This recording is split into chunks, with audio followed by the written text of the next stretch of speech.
बिस्मिल्लाहिर्रहमानिर्रहीम नाज़रीन, मेरा नाम नासिर गोंदल है। आज ग्रुप ऑफ मार्केटिंग प्लेटफॉर्म से मैं आपकी खिदमत पे हाजिर हूँ। मेरी कोशिश तो होती है, बल्कि मुझे अपने टीम मेंबर भी मना करते रहते हैं कि नासिर भाई आप इस तरह की वीडियोस ना बनाया करें कि माफिया पाकिस्तान के अंदर इतना स्ट्रांग है। आप हाउसिंग सोसाइटीज़ का भी बाज़ औक़ात नाम ले लेते हैं, बाज़ औक़ात जो बिल्डर हैं बड़े बड़े जिन्होंने फ्रॉड किए उनका भी नाम ले लेते हैं। तो लेकिन चले खैर है, अल्लाह बा खैर करेगा। मैं किसी का नाम नहीं लेता, लेकिन ये है कि मैं पूरी तरह कोशिश करता हूँ कि इस रियल स्टेट शोबे के अंदर जो कुछ मैंने सीखा उसके जो पॉजिटिव पॉइंट है, जो नेगेटिव पॉइंट्स हैं, वो इस सोशल मीडिया के ऊपर अपने यूट्यूब चैनल के ऊपर मैं शेयर करूँ, ताकि जितने भी हमारे ओवरसीज़ क्लाइंट हैं या जो लोग मुझे सुनते हैं या मेरे ऊपर ट्रस्ट करते हैं, उनको ये इन्फॉर्मेशन जो है वो मिलती रहे। रियल स्टेट सेक्टर के अंदर जहाँ बड़े बड़े लोगों को प्रॉफिट हुए हैं, वहाँ उसी तरह लोगों को करोड़ों अरबों रुपए के नुकसान भी हुए। बिल्डर का एक आज हम लोग इस टॉपिक के ऊपर बात करेंगे कि इस वक्त रावलपिंडी, इस्लामाबाद में, पूरे पाकिस्तान में बहुत सारी बिल्डिंग जो है उनके ढांचे खड़े हो चुके हैं, लेकिन उससे आगे काम नहीं हुआ। आप यकीन करें कि हम लोग किसी भी सेक्टर का विजिट करते हैं तो वहाँ पे कई बिल्डिंग्स ऐसी हैं जो इस वक्त भी 5 कनाल के ऊपर, 10 कनाल के ऊपर, 2 कनाल के ऊपर जो है छोटे प्रोजेक्ट्स खैर नहीं रुके,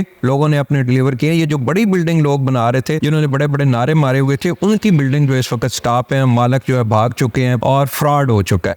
मैंने लास्ट टाइम एक वीडियो बनाई थी और उसके अंदर मैंने कहा था कि बिल्डर की क्रेडिबिलिटी लाजमी चेक करें कि वो बिल्डर जिसके अंदर आप इन्वेस्टमेंट कर रहे हैं उसकी क्रेडिबिलिटी क्या है, उसका बैकग्राउंड क्या है, आया वो डिलीवर करेगा या नहीं करेगा, तब उसके प्रोजेक्ट के अंदर आप इन्वेस्टमेंट करें। तो एक मेंबर, एक भाई है, उन्होंने कमेंट किया था कि गोंदल साहब क्रेडिबिलिटी कैसे चेक करें, और पीसी होटल का नाम लेकर पीसी ओक्टा, प्रेसिडेंट पाकिस्तान से FBR का अवार्ड, RDA के साथ मरी रोड पे library, this is all about town Rawalpindi, they have looted public money, what should effect is to. तो ये मेरा नाम लेने का हरगिज़ मकसद नहीं है, लेकिन ये है कि चूंकि इस वक्त पब्लिक के ऊपर, सोशल मीडिया के ऊपर उनके खिलाफ FIR हो चुकी हैं। मैंने जहाँ तक इस ग्रुप के बारे में सर्चिंग की, इस ग्रुप में सिर्फ और सिर्फ एक खामी, एक पॉइंट मुझे नजर आया कि इन लोगों ने सूद के ऊपर काम शुरू कर दिया था, और सूद का काम जिसके खिलाफ हम बहुत सारे दोस्त भी वीडियो बना रहे हैं। मैंने बहुत सारी वीडियोस बनाई हैं कि भाई ये जो लोग आपको कहते हैं कि आप एक दुकान मेरे प्रोजेक्ट के अंदर आप खरीद लें, उसकी पेमेंट मुझे कर दें, और मैं अभी से, प्रोजेक्ट शुरू नहीं हुआ, साइट के ऊपर कोई कंस्ट्रक्शन नहीं है, और वो कह रहा है कि बस यहाँ पे प्रोजेक्ट मेरा बनेगा, आप मुझे सारी पेमेंट दें, अभी से आपको रेंट जो है वो मैं देना शुरू कर दूंगा। तो यहाँ पे दोनों फ्री कैन की गलती है, एक बिल्डर की भी गलती है, उसने भी लालच किया, पेमेंट उठाई, वो अब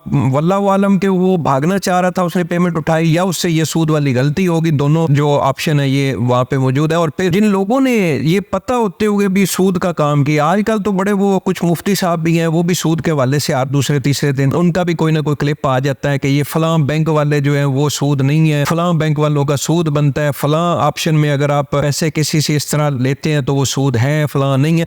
तो इस तरह वो भी गुमराह कर रहे हैं। भाई मेरा सिर्फ और सिर्फ सिंपल एक पॉइंट है, अगर आपके पास शाम की रोटी है तो जिस तरह पे, जिस हालत में भी सूद का हो, उसके करीब आपने नहीं जाना। ये बहुत बड़ा, मैं कोई मुफ्ती तो नहीं हूं, लेकिन सूद के हवाले से मैं यकीन करें बहुत ज्यादा कमिटेड हूं कि अपने किसी प्रोजेक्ट के अंदर मैंने सूद। फिर सेकंड एक और एलिमेंट लोग बताते हैं कि जी हमने बड़े सस्ते रेट के ऊपर बुकिंग प्रोसेस किया था अपने बिल्डिंग का, अपने कमर्शियल का, और उसके बाद जो है वो क्या हुआ कि कंस्ट्रक्शन डबल ट्रिपल हो गई, तो हमें बहुत ज्यादा नुकसान हो गया, इस वक्त से बिल्डर भाग गया, वो अपना प्रोजेक्ट बना नहीं रहा। और मेरे साथ भी सेम इसी तरह हुआ। हम लोग जो फैसल हिल्स के अंदर जेडन टावर के नाम से बिल्डिंग बना रहे थे, ये 2 कनाल का हमारा कमर्शियल प्रोजेक्ट था और बड़ी प्यारी लोकेशन के ऊपर।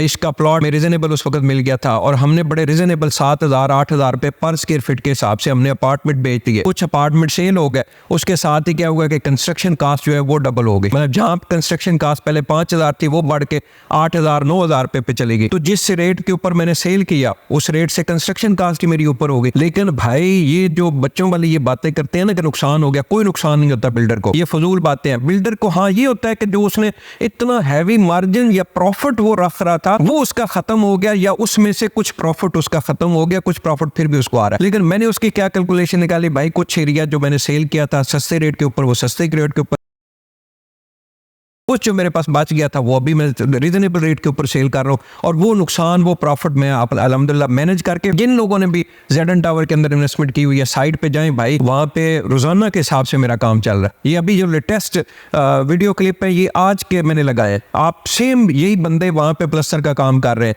वहाँ पे इलेक्ट्रीशियन प्लम्बर जो है वो अपना अपना काम कर रहे हैं। तो इंशाल्लाह डिलीवर करेंगे भाई। अगर आपका माइंड हो डिलीवर करने का, आपके पास ये बहाने नहीं चाहिए होते हैं। और बाकी आपने अगर भागना है, आपने प्री प्लान, मखलूक के साथ फ्रॉड करना है, लोगों के साथ ज्यादती करनी है, तो आपके पास 70 ऑप्शन है। और लूटने वाले जो है वो खुद आपके पास आएंगे। आप जरा सा लालच दें और यकीन करें दुनिया भरी पड़ी है लालची लोगों के साथ। आप जरा सा ऑफर करें कि 1 करोड़ रुपया मुझे दो, मैं महीने का 3-4 लाख रुपया आपको दूंगा। आप यकीन करें कि 5 दिन के अंदर 1000 लोगों से आप जो है पैसे उठा सकते हैं। 1000 लोगों का मतलब पता है क्या? 1 अरब रुपया आप उठा सकते हैं।